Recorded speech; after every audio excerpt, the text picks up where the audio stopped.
Hey guys, welcome to the channel. Today we have a pretty exciting video. I'm here with Narek and his M240i. We're going to be comparing it to the M2 in both styling, driving, which one's more comfortable, which one feels better, this and that.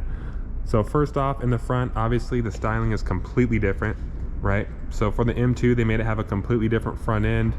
The M240i is a little bit more of a clean design, and the M2 is definitely a little bit more bold and aggressive, would you say? Robust. Yeah. Yeah. A little bit more beefy looking.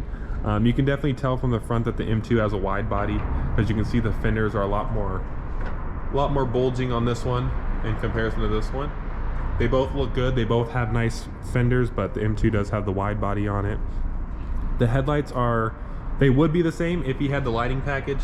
Or is it called the lighting package, or what is it called? I think it's the premium package that gives you the adaptive LEDs. Oh, okay, so if he had the premium package, he'd have the same headlights as me, but he has the standard ones, which are still LEDs, are still nice, but mine does have the upgraded headlights. But you can also get an M2 if you don't get the lighting package. You can get an M2 with the standard headlights too, so it would look the same. No fog lights or anything like that. Much more openings in the grille for extra cooling and stuff compared to the M240. And then the M240 has the active grille shutters, so you guys can see they're closed right now. That's to help with warming up the car, aerodynamics and stuff like that. The M2 is just completely open. Going down the side here, M240i has 225s all around, right? 225s? This one, yeah. Okay, and then if you get like the high performance tire package is 225 and 255, right? Okay, so his has the, oh, what is that? Oh, it's a V8 Audi. Interesting. 4.2 probably, right? That sounds good. I think it's a 4.2. But anyway, 225s in the front on the M2, 275s in the front. The M240, you can get Michelin Pilot Sport 4S's if you get that high performance wheel and tire package. Yes. So his has the standard tires, comes with all seasons, right? Yeah. Okay, so typically the M240i comes with all seasons unless you get the high performance tire package. He has 4 piston brakes in the front with standard rotors. If you look at the M2, we have 6 piston brakes in the front with drilled rotors. Coming down the side, they both have the M Sport mirror with a little wing on them. This M240i has the Shadowline package, so it has the black mirrors. My M2 has body colored mirrors. Also, it has the M mirrors, of course. Going down the side, it looks very similar. The M2 is a little bit wider in the side sill than the M240i, part of the wide body. And then his is two-tone, so it has the white and the black versus the full body color on the M2. So in the rear, the M2 has 20-inch wheels and 285s with the Michelin Pilot Sport 4S's, or if you don't win the tire lottery, you get the Pirellis. The M240 has 225s, unless you get the high performance tire package, then it would have 255s in the back. The rear brakes, single caliper, no drilled or anything like that. The M2 has bigger rear brakes with the drilled rotors as well.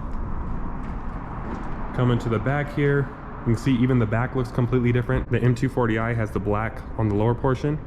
The M2, it's pretty much body color all the way around except for by the exhaust tips. Then the M2 has like more of a boxy design, whereas this one's a little bit more curved. So you can definitely see the difference in the width and stuff in the back compared to the M240. This one, some people would probably say is a little bit more clean, right?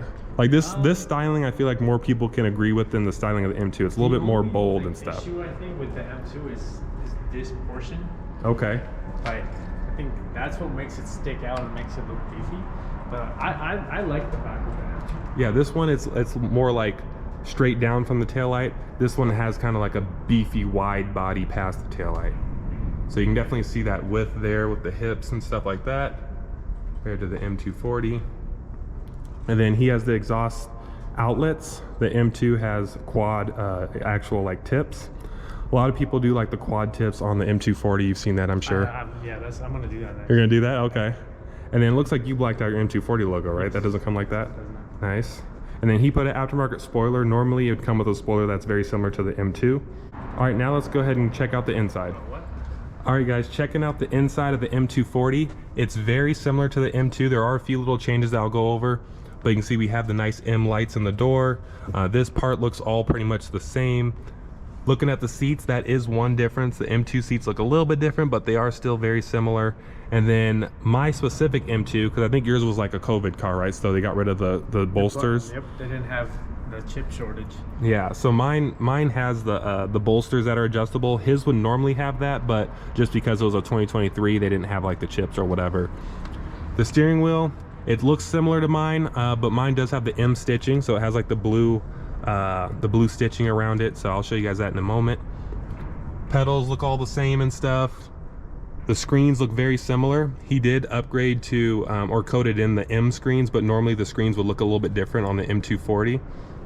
It's got the carbon fiber in the center console, which you added, right? Yeah. Okay, so his came with, was it the rhombicle or whatever? Aluminum, yeah. Rhombicle. I don't know what it's called. So his came with like the rhombicle, but he upgraded to the carbon fiber. Apparently you can't get the carbon fiber on an M240i. I didn't know that. But here's the interior. Looks very similar to mine, which I'll show you guys in just a second. And then his does have a sunroof. On M240s, you cannot get it without a sunroof. So now let's go ahead and hop over to the M2 and look at the difference. All right, guys, now we're over here at the M2. You can see it has this same little M design there.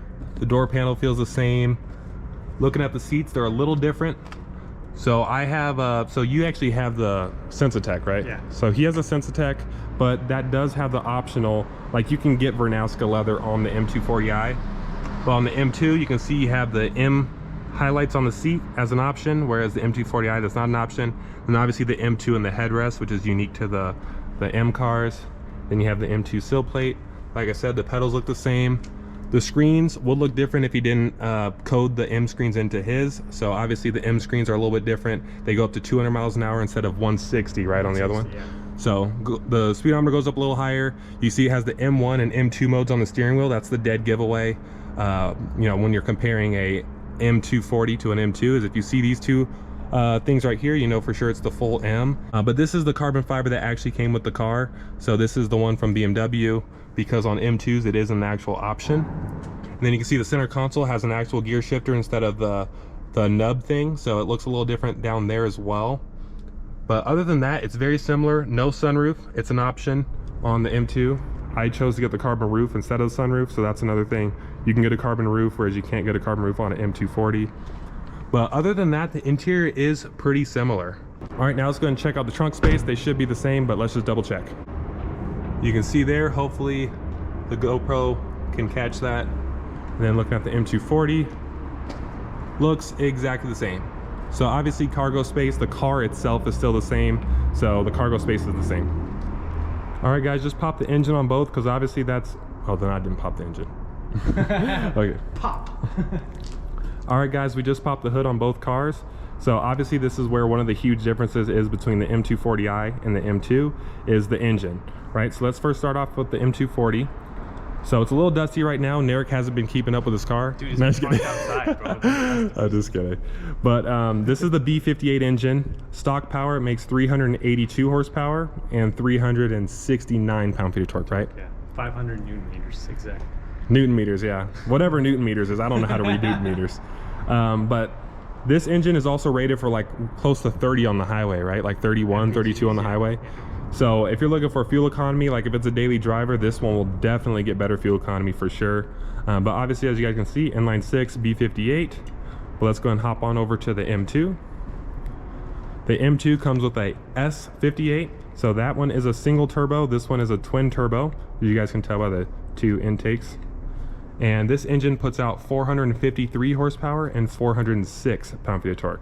So it's an improvement of about 70-ish horsepower over the M2 or over the M240. But this one's on paper. That's yeah, on paper okay. That's what it is. But this one is. It's more like 500 horsepower. Yeah, so it's a lot quicker than the numbers suggest. I don't know if this video is going to come out before or after I race the M4 competition, but needless to say, the M2 is very quick. Yeah, it's actually just underpowered insanely, or underrated. Underrated. Yeah. Like it's so fast, man. Even in this heat of 120 degrees, like it's insane. Yeah. So this engine performs like amazing. As far as transmission's concerned, the B58 cars, which is on the M240, has the 8 HP 51 transmission, which is a little bit less beefy than the 8 HP 70 that you get in the M2. So if you're chasing high horsepower, The M2's transmission most likely will be able to, you know, stand up to 700 horsepower or whatever. Easier. Whereas that one, you'd probably have to upgrade the transmission or else it'll start slipping. I think after 600, you need to upgrade the transmission on this one. Yep, so that's one thing to keep in mind. That's something that a lot of people don't really talk about, but this transmission in this car is a little bit of a less beefy version than the one on the M2. They both have a ZF 8-speed. They both shift amazing, which you guys will see in the driving portion. But speaking of driving, ready to go out for a spin? Let's do it. All right, let's start off with the M240i first. All right, guys, I appreciate you for making it this far in the video. We're gonna have to split this into a 2-part video. I didn't want it to run too long and be like a 20-25 minute video. So definitely stay tuned for part 2 of the M2 versus M240i series. Thank you for watching. Please like and subscribe, and I will see you in the next one.